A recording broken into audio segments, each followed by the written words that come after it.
बरसात का मौसम चल रहा है भाई लोगों वर्तमान के अंदर, और 12 महीनों के अंदर ये 4 महीने बरसात के ऐसे आते हैं जिसमें वातावरण की हर एक चीज खिल उठती है। एक नया जोश, नई उमंग, चाहे आप पशु देख लो, पक्षी देख लो, पेड़ पौधे देख लो, मनुष्य देख लो, हर चीज महक उठती है, खिल उठती है। Amazing! पेड़ पौधों के नए नए पत्ते आते हैं, नए नए फल लगते हैं, जो छोटे पौधे होते हैं वो बड़े होने लगते हैं। ऐसे ही ठीक मनुष्यों में देख लो आप, इतने इतने जिनके फल होते हैं वो इतने इतने फल कर लेते हैं इन बरसात के 4 महीनों में। जिनके तरबूज खरबूज इतने इतने होते हैं, उन पे थोड़ा ही बहुत बूंदा बूंदी हो जाए तो वो तरबूज खरबूज इतने बड़े बड़े हो जाएंगे। ये इस बरसात के मौसम का ही तो असर है। कई नई जाति का उत्पन्न होता है, प्रजाति का उत्पन्न होता है। उत्पन्न समझ रहे हो आप? ब्याह है, आपने देसी भाषा में बोलना हो तो बहुत चीज ब्याह है भी कोई कारण हुआ है। इन कारणों को बहुत सारे कवियों ने इस मौसम को अपनी कलम के अनुसार बखान किया है, लेकिन अधिकांश कवियों ने अपनी कलम को कम और अपने हथियार को ज्यादा चलाया है। अबे साले, जैसे कि ये एक सॉन्ग है अपना कि मोहब्बत बरसा देना सावन आया है, तेरे और मेरे मिलने का मौसम आया है। कवि ने कितनी उम्दा लाइन लिखी है। कवि को ये 4 महीने ही लगे ऐसे दिखे जिनमें ये मिल सकता है अपनी महबूबा से, और 8 महीना में कौन मिली जाए बापड़ा मिलो छांटा छिड़को होता ही कवि के अंदर एक नया मतलब यहाँ मचमची उठे लगी।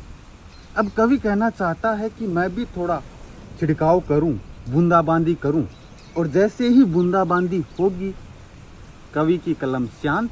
क्या बात है सर। ऐसी एक सॉन्ग है अपने की, थम थम के बरस जरा बादल, मुझे मेरे महबूब से मिलने जाना है। अच्छा, ओ सिद्धो बादल ने चैलेंज कर रही हो, बादल को बोल रहा है कि हे बादल थोड़ा थम थम के बरस, ये प्ले बिच्चा माने भी मौको दे, केवल 10 मिनट रुक जा तू। सॉरी, कवि को इतना समय भी नहीं लगता। 8 मिनट रास्ते के, 2 मिनट काम के, 2 मिनट के अंदर सब कुछ हो जाएगा। फिर बादल बरसे, कुछ भी बरसे, कवि को कोई मतलब नहीं है। कवि बस इतना चाहता है कि 5-10 मिनट बीच में रुक जाए तो कवि भी अपना प्रोग्राम कहीं जाके बरस जाए, किसी को शांत करके आ जाए। मौसम ही ऐसा है। कवि की मचमची अपने आप उठ रही है, कवि बेचारा करे क्या। और कुछ कवि जोशीले होते हैं, वीर रस के, वो इस मौसम के अंदर एक अलग ही लेवल का मतलब लिखते हैं। वो सीधा बादलों को कहते हैं कि जो बादल गरजते हैं वो भी गरजने वाले बादलों को कह रही हैं। जो बादल गरजते हैं उनको कह रही हैं गरजने वाले बादल ज्यादा बरसते नहीं हैं। अब इन गंडमरे कवि महोदय को कौन समझाए कि जो गरजने वाले बादल हैं वो अगर बरसेंगे तो कवि महोदय आपकी गांड फट जाएगी, आपसे सहन नहीं होगा, बाढ़ आ जाएगी, आप बह जाओगे। और कुछ कवि इस मौसम का थोड़ा अलग ही बखान करते हैं, जो बेचारे अपने हाथ के भरोसे हैं, या फिर 8 महीनों में उनका एकदम बढ़िया चल रहा है लेकिन इन 4 महीनों में उनका ब्रेकअप हो गया, गांड मारी गई है। या फिर जिनकी नई नई शादियां होती और सावन के अंदर पहला ही सावन लगता है, वो वैसे कवि क्या लिखते हैं, वो बादलों को कह रहे हैं कि हे बादल तो बरस रहा है, तो बरस नहीं रहा है, तो हमारी फीलिंगों की, हमारे दिल की, हमारी हथियार की, साथ में गांड भी मार रहा है कि हे बादल ये जो बूंदाबांदी हो रही है, अगर इस बूंदाबांदी के अंदर ये जो छिड़काव मेरे ऊपर बूंदाबांदी हो रही है, अगर मेरी महबूबा भी होती तो क्या बात होती।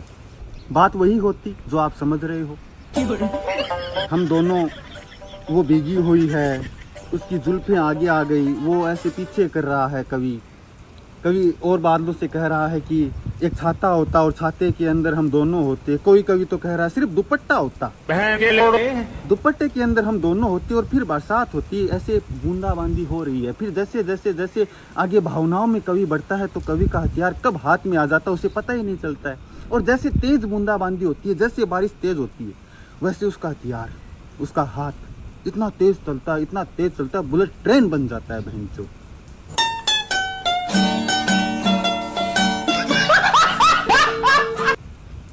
और जैसे ही कवि की बूंदाबांदी नीचे होती है, कवि शांत हो जाता है, फिर बादलों की तरफ देख के कहता है, बरस जाओ, उपाय को नहीं कोई और, दिन है थारा आज।